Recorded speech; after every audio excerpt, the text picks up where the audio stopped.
নমস্কার বন্ধুরা, আমি রিঙ্কু। তো আমার রান্নাঘরে আজকের একেবারে হালকা পাতলা ঝোল করব মাছের।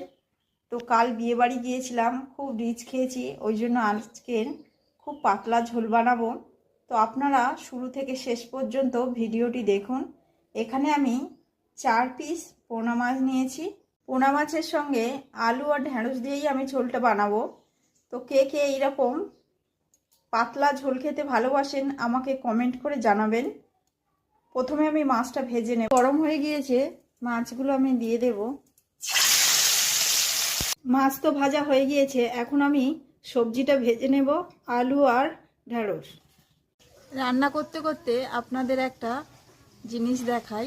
এখানে আমার মুরগিটা দেখুন, তাকে খেতে দিয়েছি, খাচ্ছে। আর এই আমার মুরগির খাঁচা।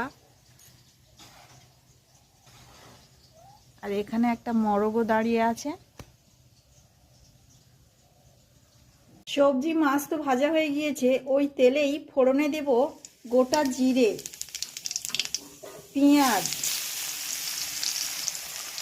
টমেটো, কাঁচা লঙ্কা। মশলা দেব লবণ গুঁড়ো, লঙ্কার গুঁড়ো, সব কিছু দেওয়া হয়ে গিয়েছে। ভালো করে আমি মিশিয়ে নেব। দিয়ে দেব ভাজা সবজি। রিচ খাওয়ার পরেই আমি যেমন পাতলা ঝোল খাচ্ছি, শরীরকে রেস্ট দেওয়ার জন্য বা শরীর সুস্থ রাখার জন্য আপনারাও একবার এইভাবে পাতলা ঝোল খাবেন, ভালো লাগবে, শরীরও ভালো থাকবে। দেব জল। জল দেওয়া হয়ে গিয়েছে, এখন আমি 10-15 মিনিটের জন্য ঢাকা দিয়ে দেব।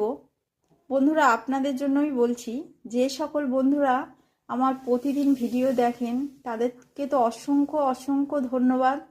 আর যে সকল বন্ধুরা নতুন নতুন ভিডিও দেখছেন তাদেরকে আমি বলছি, আপনারা একবার আমার চ্যানেলটিকে একটা সাবস্ক্রাইব করবেন, লাইক কমেন্ট শেয়ার করবেন। দিয়ে দেব ভাজা মাছ। নামার শেষ, সব শেষে দিয়ে দেব গুঁড়ো জিরে আর ধনের গুঁড়ো দিলাম। এখন আমি নামিয়ে নেব।